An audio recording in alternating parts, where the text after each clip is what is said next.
મુખ્યમંત્રી ભૂપેન્દ્ર પટેલ અને નાયબ મુખ્યમંત્રી હર્ષ સંઘવીને દિલ્હીથી તેડું આવ્યું છે, જેને પગલે ગુજરાતના નાયબ મુખ્યમંત્રી હર્ષ સંઘવી 9 જૂને દિલ્હી પહોંચી ગયા છે, જ્યારે મુખ્યમંત્રી મોડી સાંજે અથવા 10 જૂને વહેલી સવારે દિલ્હી જવા રવાના થશે। આગામી 2 દિવસ દરમિયાન દિલ્હીમાં યોજાનારી મહત્વપૂર્ણ બેઠકો અને કાર્યક્રમોમાં પણ ગુજરાત સરકાર સક્રિય ભાગ લેશે। દિલ્હી પ્રવાસને કારણે મુખ્યમંત્રીની મંગળવાર અને બુધવારની જનતા તથા જનપ્રતિનિધિઓ સાથેની મુલાકાતો રદ કરવામાં આવી છે, તેમજ બુધવારે યોજાનારી રાજ્ય કેબિનેટ બેઠક પણ મોકૂફ રાખવામાં આવી છે।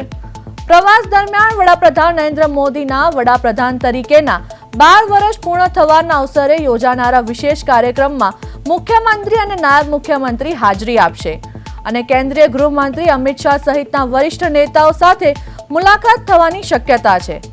11 જૂને નીતિ આયોગની બેઠકમાં ગુજરાત સરકાર વિકાસ માટેનો રોડ મેપ રજૂ કરશે, જેમાં ઇન્ફ્રાસ્ટ્રક્ચર, ઔદ્યોગિક વિકાસ, રોકાણ, કૃષિ અને ટેકનોલોજી આધારિત સુશાસન સહિતના મુદ્દાઓ રહેશે।